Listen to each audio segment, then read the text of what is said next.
We start with the question. Is transparency always clear? We could answer with yes if we followed Walter Gropius' connection of aesthetics and ethics. You all know the German architect from the beginning of the 20th century who defined transparency as an ethical issue of the aesthetic surface. He even recognized an ethical problem in the historical aesthetics of accumulating ancient forms on facades and surfaces. You know, this Jugendstil, historicist, eclecticist architecture. For a modern architecture, Gropius wanted to eliminate all historical elements from the surface. Here you see the Bauhaus, which was founded by Gropius in 1926. Gropius even wanted to get through the facade in order to reveal the true, undecorated essence of the contemporary architectural object. He aimed at demasking the object to approach its pure nature even beyond history. Therefore, Gropius claimed to add but only to subtract forms.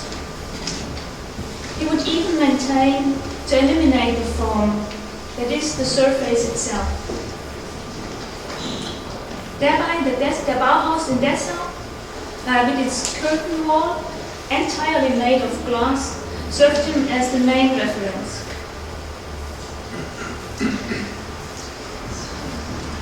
That you could see through the walls should give evidence of total aesthetic reduction, of transparent openness, and in that of total ethical correctness.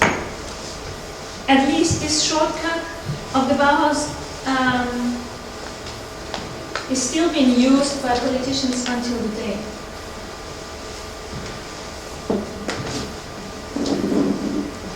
However, similar to the screen, which is the curtain wall of the computer on the internet, the system behind the transparent walls is highly rigid. It is based on a non-ambiguous, definite, no-access structure, and above all, on an ideology of modernity. It is this functionalist ideology that limits and controls architecture and its use. It's this ideology of new society and new modern humans that appears as rigid. It's this authoritative thinking that delimits and that it rejects every alternative, be that Jugendstil, historicist, postmodern. If it was there, they would have rejected postmodernism. It's this ideology which wants to decide on every move, while only claiming openness. It's this ideology, at the end, which is hidden behind transparency.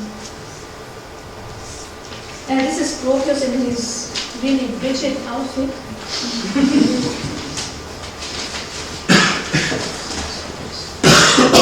Okay, so we ask again, is transparency always clear? We could answer with no.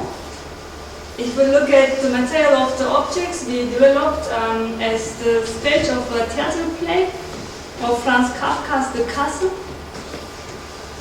In Kafka's text, maybe some of you know The Castle. A land surveyor fails to access a mysterious castle that turns out to be transparent, authoritarian structure of a village society.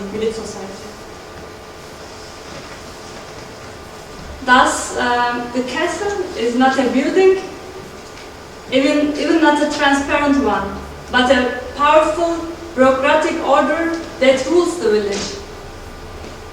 To render visible this transparent castle system, no better to make transparent this invisible organizational system, we created actually heavy and very opaque objects. These objects are conceived as a series of forms that resemble furniture, but that do not show any usability or any comfort. In their rectangularity, they rather condition the behavior of their users than serving them as objects of utility. in use on the stage, they show the set hierarchy of the castle. The Kafka objects have wheels on all sides, so they can be turned in all directions.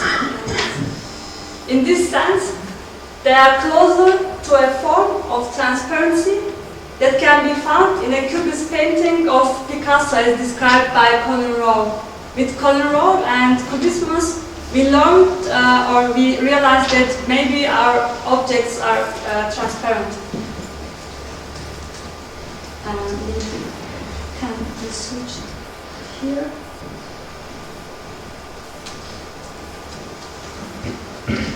Show some of them.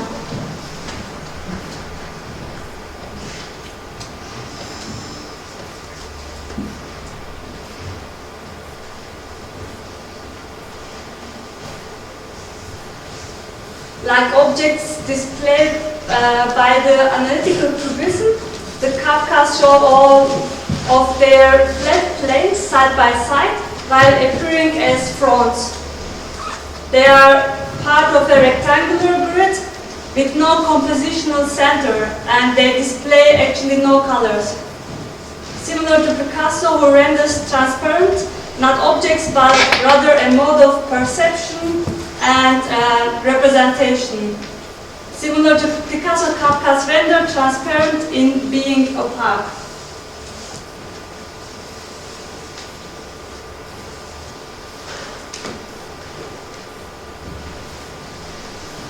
In fact, the objects are the result of a formal process similar to Gropius, as Bono was talking about, strategy in that they are subtracted.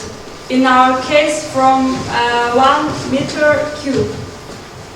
Yet, formal or material transparency is not the goal, but labyrinth-like complexity and ambiguity of the series. This complexity serves not as a curtain wall of bureaucratic castle, but as the exhibition of the castle's structure. The objects are transparent in being opaque.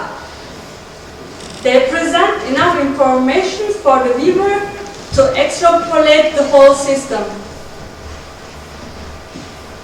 This system becomes transparent in that it is shown as ambiguous.